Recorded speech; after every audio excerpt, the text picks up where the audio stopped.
जी, यहाँ के जनप्रिय मुख्यमंत्री श्री नीतीश कुमार जी, विधानसभा स्पीकर श्री विजय सिन्हा जी, बिहार विधान परिषद के कार्यकारी अध्यक्ष श्री अवधेश नारायण सिंह, उप मुख्यमंत्री श्रीमती रेणु देवी जी, तारकिशोर जी, नेता प्रतिपक्ष श्री तेजस्वी यादव जी, सभी मंत्रीगण, विधायकगण, अन्य महानुभाव, देवी और सज्जनों, आप सभी को, बिहार निवासियों को बिहार विधानसभा भवन के शताब्दी वर्ष की बहुत बहुत शुभकामनाएं। बिहार का ये स्वभाव है कि जो बिहार से स्नेह करता है, बिहार उसे, उस प्यार को कई गुना करके लौटाता है।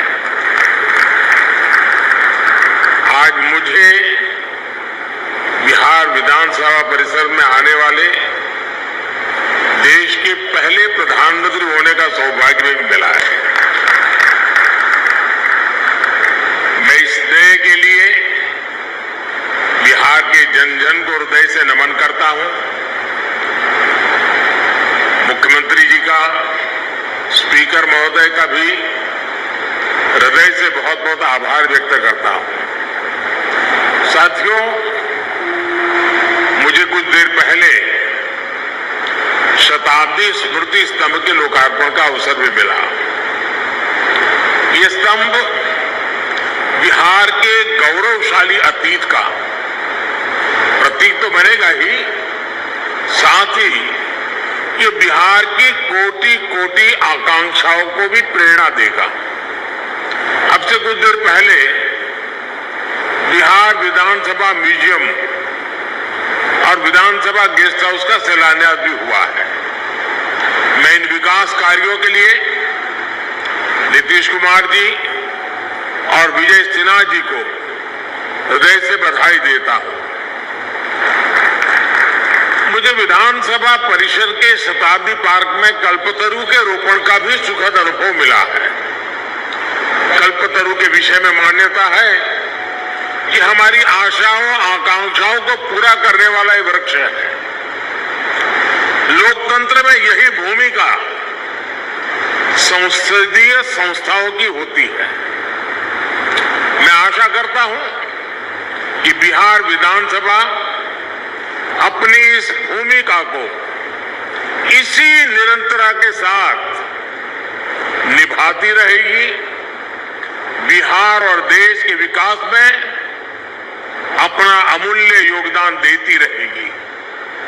साथियों, बिहार विधानसभा का अपना एक इतिहास रहा है और यहां विधानसभा भवन में एक से एक बड़े और साहसिक निर्णय लिए गए हैं।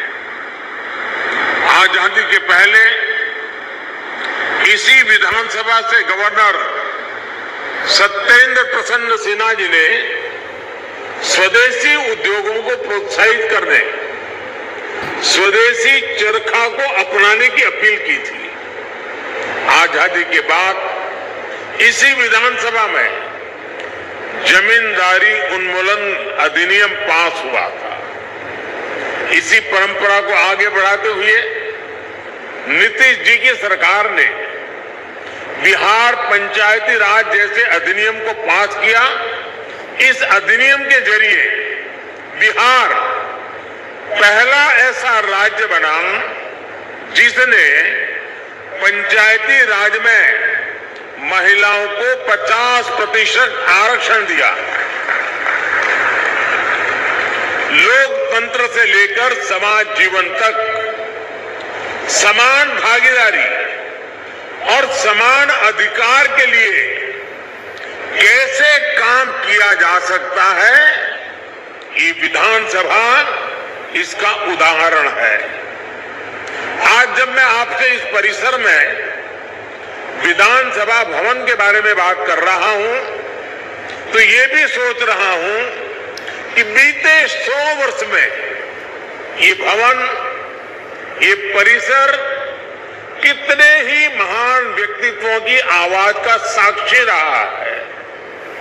मैं नाम अगर लेने जाऊंगा तो शायद समय कम पड़ जाएगा, लेकिन इस इमारत ने इतिहास के रचयिताओं को भी देखा है और खुद भी इतिहास का निर्माण किया है।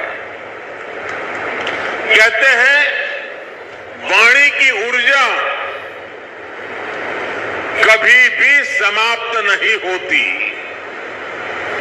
इस ऐतिहासिक भवन में कही गई बातें, बिहार के उत्थान से जुड़े संकल्प एक ऊर्जा बनकर आज भी उपस्थिति है।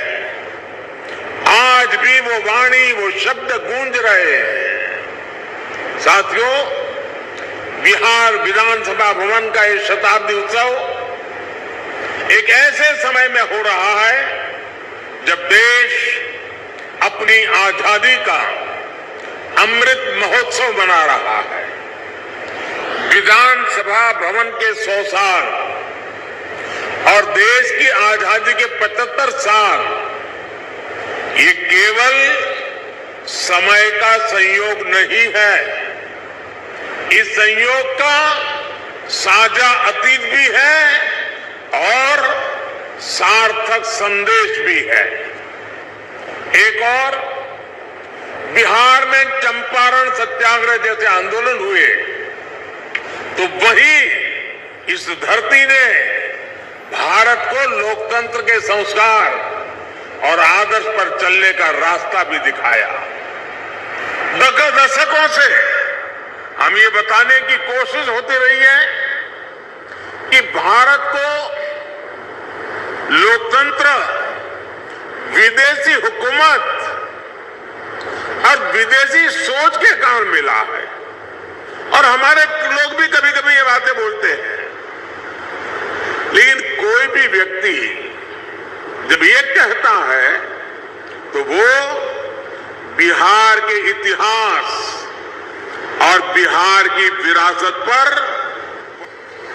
जब दुनिया के बड़े भूभाग सभ्यता और संस्कृति की ओर अपना पहला कदम बढ़ा रहे थे, तब वैशाली में परिष्कृत लोकतंत्र का संचालन हो रहा था।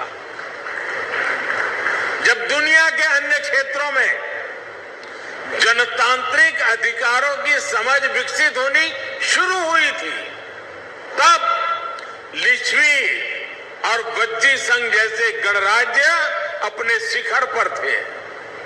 साथियों, भारत में लोकतंत्र की अवधारणा उतनी ही प्राचीन है जितना प्राचीन ये राष्ट्र है, जितनी प्राचीन हमारी संस्कृति है। हजारों वर्ष पूर्व हमारे वेदों में कहा गया है, त्वाम विशो वृणताम, त्वाम विशो वृणताम राज्याय त्वाम मिमाहा प्रदिशः पंचदेवी। अर्थात राजा को सभी प्रजा मिलकर स्वयं चुने और विद्वानों की समितियां उसका निर्वाचन करें। ये वेद में कहा गया है, हजारों साल पूरे ग्रंथ में कहा गया है।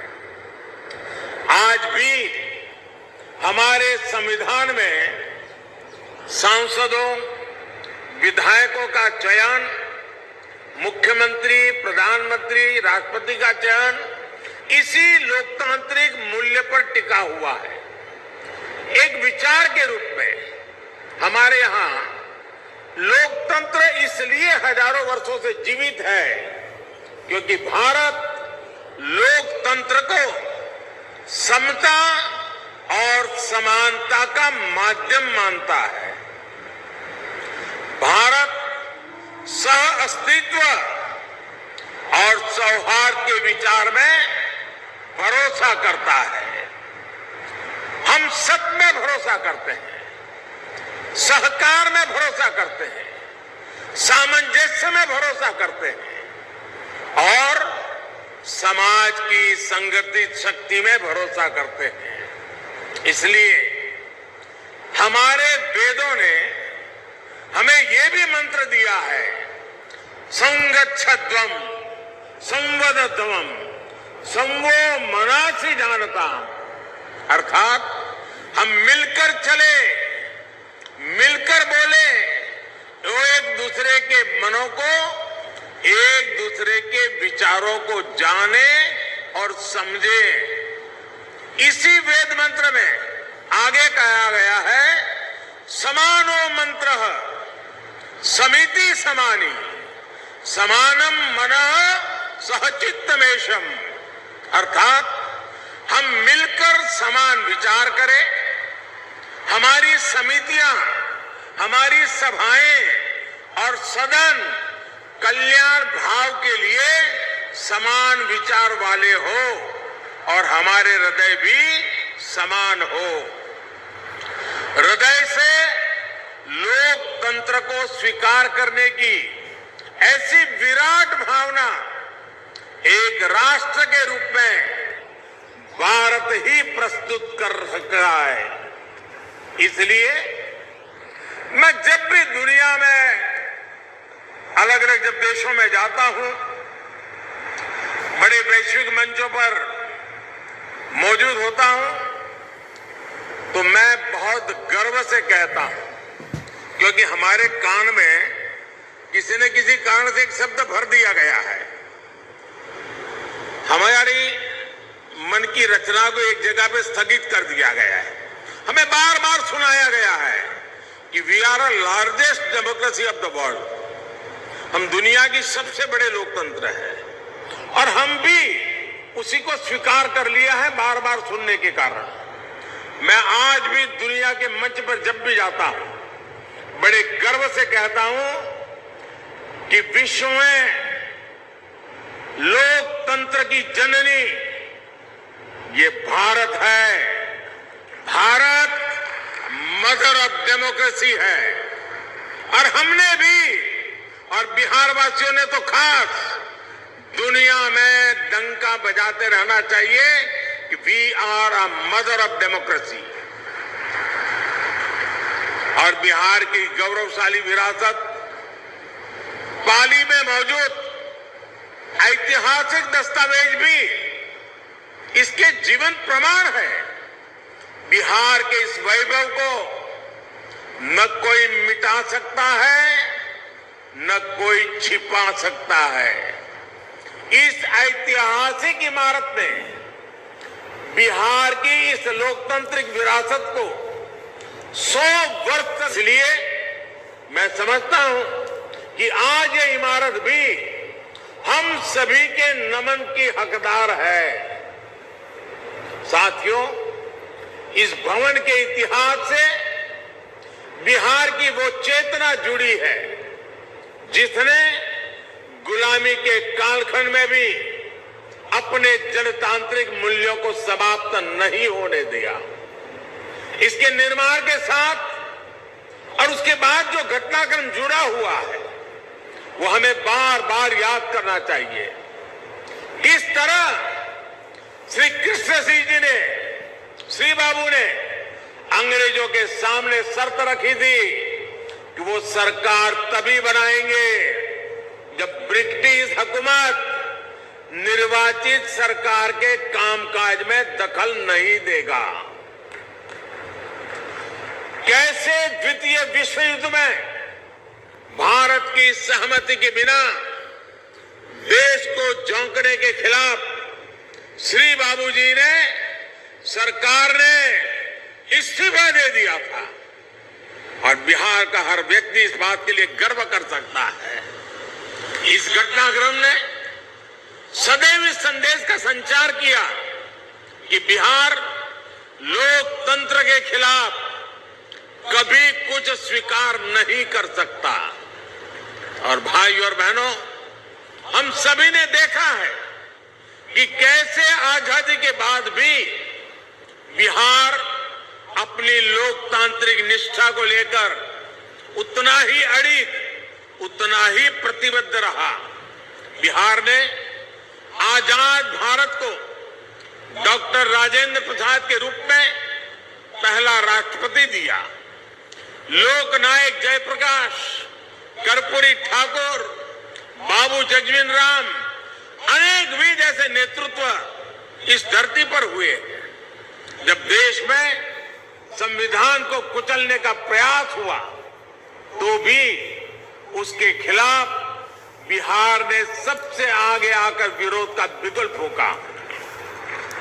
आपातकाल के उस स्याही दौर में बिहार की धरती ने दिखा दिया कि भारत में लोकतंत्र को दबाने की कोशिशें कभी भी कामयाब नहीं हो सकती।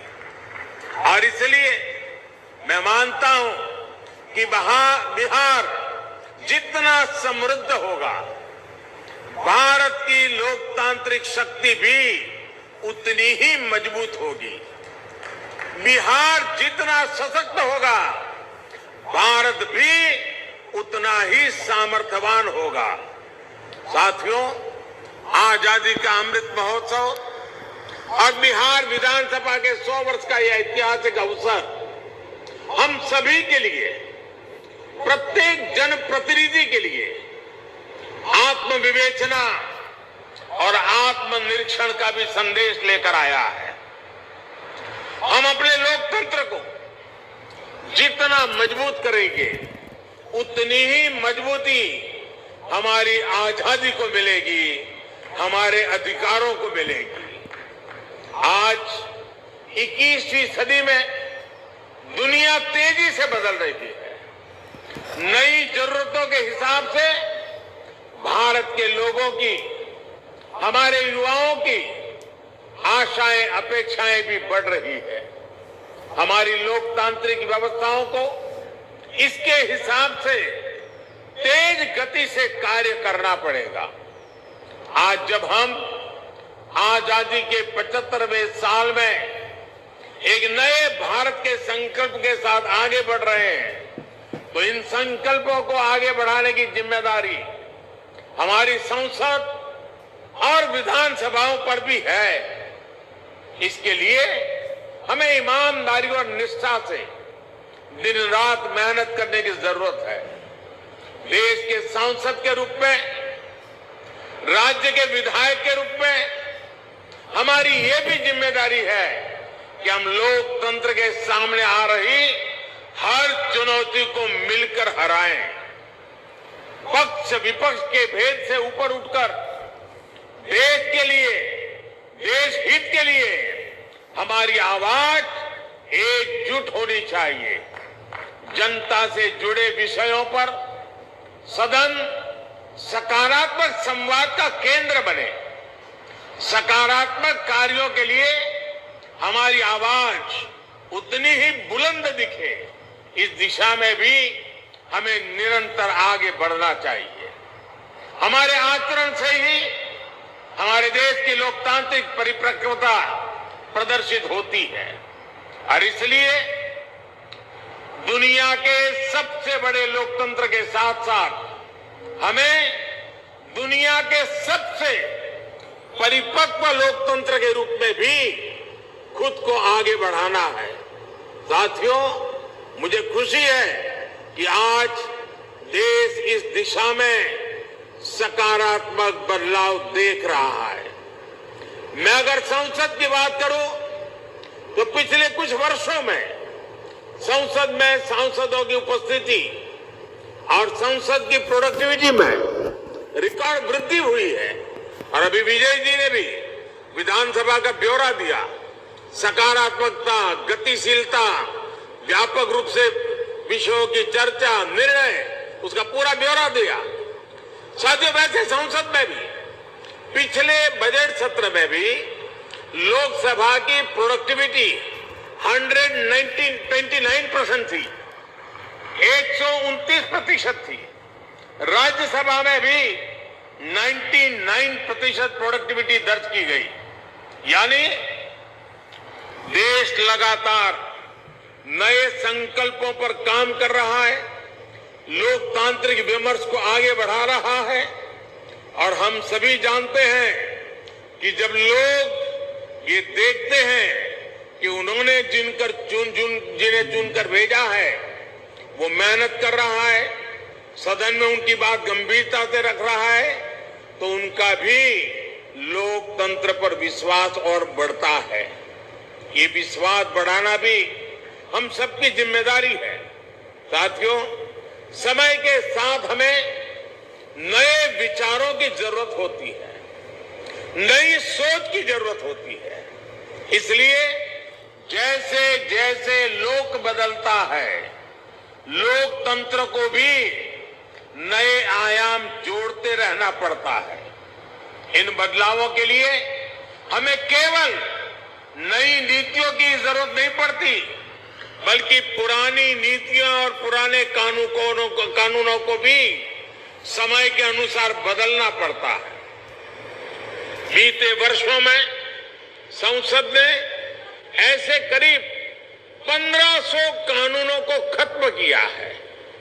इन कानूनों से सामान्य मानवी को जो दिक्कतें होती थी, देश की प्रगति में जो रुकावटें होती थी, उनका समाधान हुआ और एक नया विश्वास भी पैदा हुआ। राज्य स्तर पर भी ऐसे कई पुराने कानून हैं जो वर्षों से चले आ रहे हैं। हमें मिलकर इस और भी ध्यान देने की जरूरत है। साथियों, दुनिया के लिए 21वीं सदी भारत की सदी है। हम लगातार ये सुनते आए हैं।